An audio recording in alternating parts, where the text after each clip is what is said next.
Hi Seed Keepers!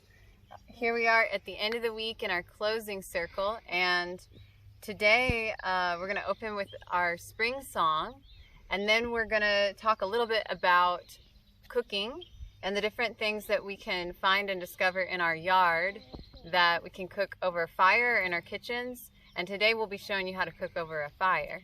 So first we'll open with our song, and if you want to, you may remember last week we talked about drums, and we were drumming to the beat of the spring elves.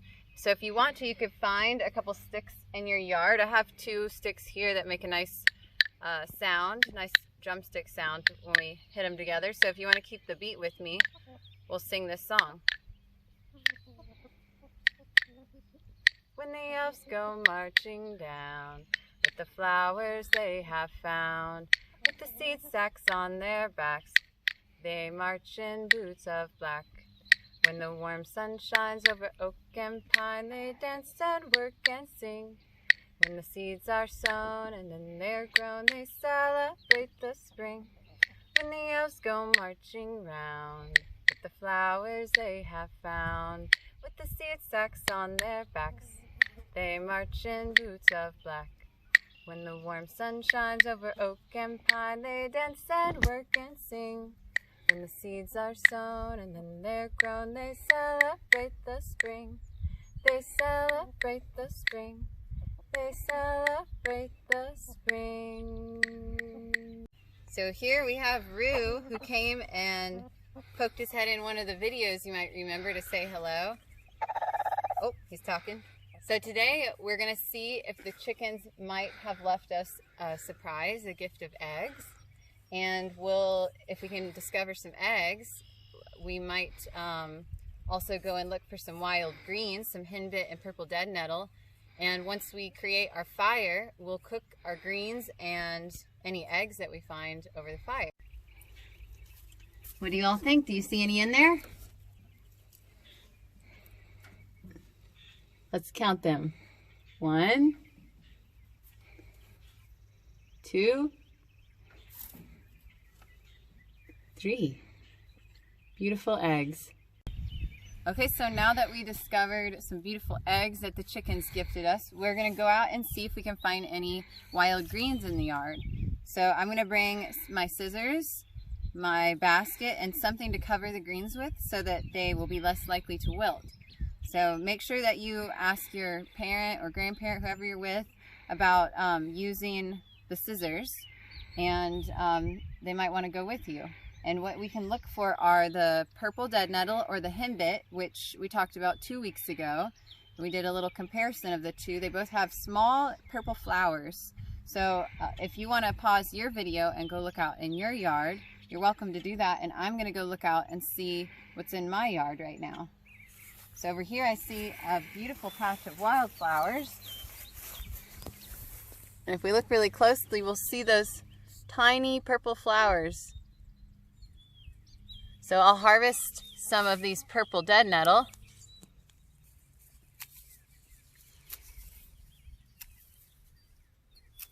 And then place them in my basket and maybe get a couple henbit too.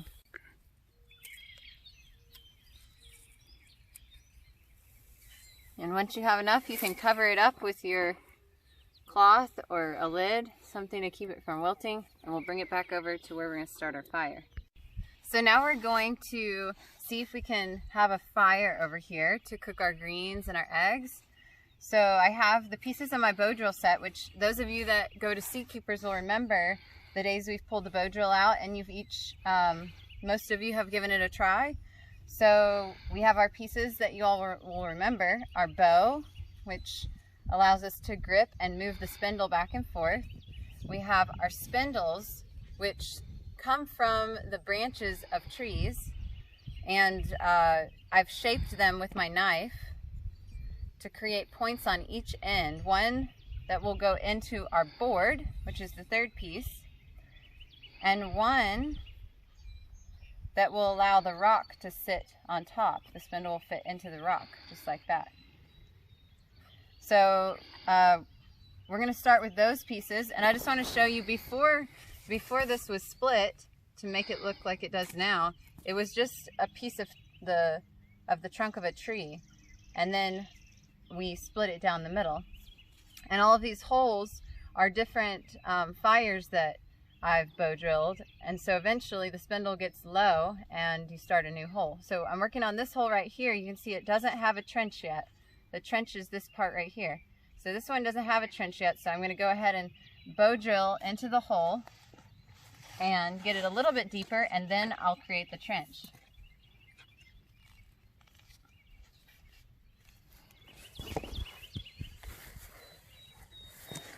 So put the spindle in the hole of the board and the rock just on top.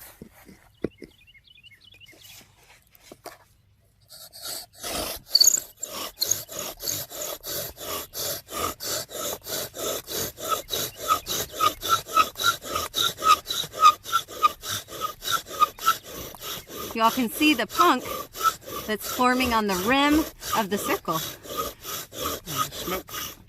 And the smoke. Okay. So that looks like this is getting deep enough. You all can see it's still hot, has that smoke coming off of it. So you can have your parent or grandparent or family member, whatever adult is helping you, can help create the trench, which I'm going to cut into the hole in the shape of a piece of pie.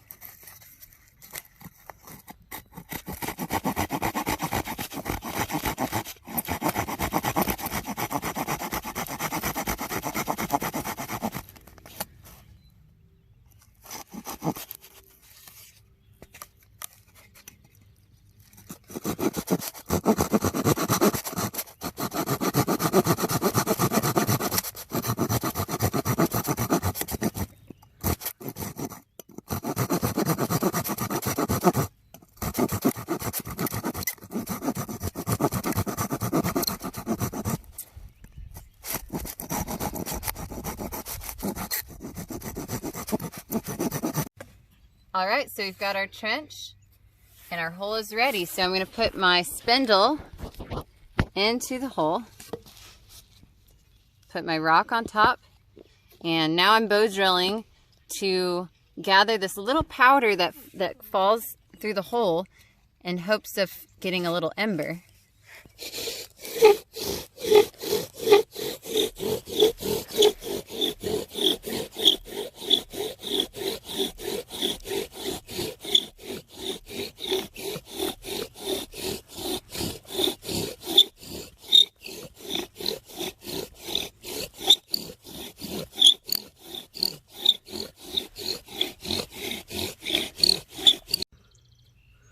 All right, we have a little bust. So now I'm just going to feed it a little bit of punk, which is this brown powder here. And the seed keepers like to call it fire food. To give it a little wind, a little breath. See the smoke coming up here? So now we're growing the ember so that it will prepare it to go into the fire pit to make a larger fire. Here I'm gathering some sticks for our fire. And when we're gathering sticks, we want to make sure to get all different sizes. We want to get skinnier ones, really skinny, as skinny as you can find, up to larger and larger sizes. That way we can feed the fire and grow it slowly. If we put a big, huge stick on a tiny fire, it would be too much for that tiny fire. So we get all different sizes and collect them here. Okay, so now I've gathered some dry grasses. I have some paper, all things that are flammable, and I'm going to place my ember into this little nest that I've created. And I'm going to blow it up right over the fire.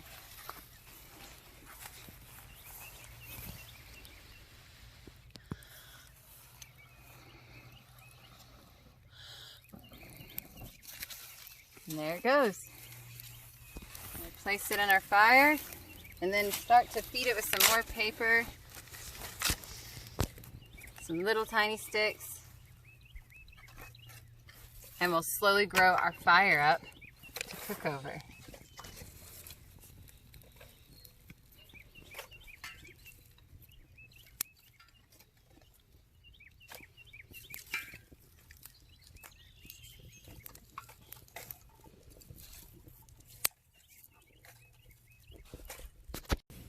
Okay, so we have our fire now.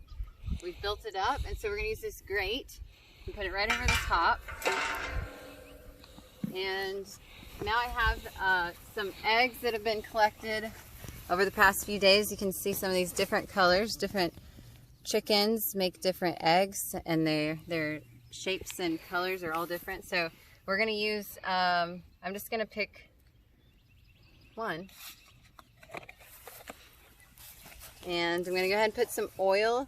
I have some oil to put on my pan. Spread that around a little bit. Okay. And now I'm going to bring this, put on my fire gloves, and place my pan a little bit closer. And now I'm going to crack my egg.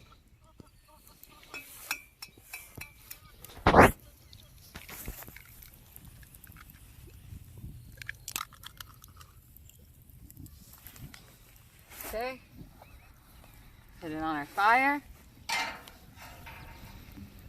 We'll watch it start to cook. And I'm going to put a little seasoning, some pepper,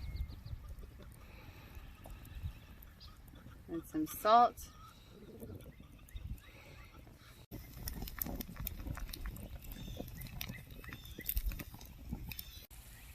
So now our egg's cooking, and I'm going to add some of our greens. Just snip some.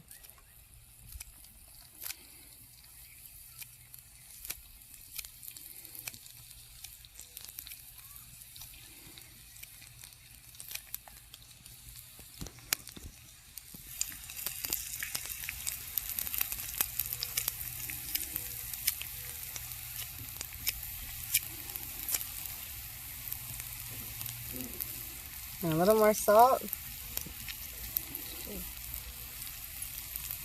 Water salt.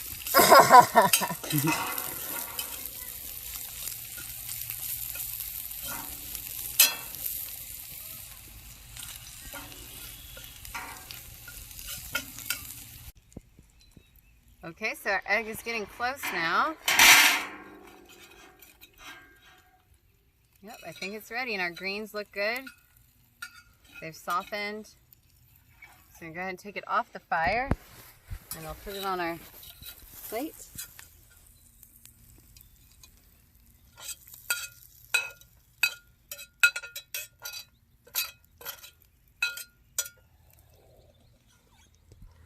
And breakfast is ready. And so whenever we complete the meal preparation, I like to also just remember all of the gifts that were given. So we had an egg from the chicken, some of these greens, purple dead nettle and henbit from the yard that have been also very much pollinated by the bumblebees we've been watching. So much gratitude to all of the creatures and the rain and the sun and everything that went into making our food possible with each of our meals. So we will close. Gratitude to the fire too. Brings us warmth and light and heat for cooking our food. So we'll find our claps or snaps or stomps. Learn to live your life with all your heart and all your soul and all your mind, and love all living kind as you would love yourself. Learn to live your life with all your heart and all your soul and all your mind, and love all living kind as you would love yourself. Learn to live your life with all your heart and all your soul and mind, and love all living kind. Okay, seed keepers, I'll see you next time. Thanks for joining me.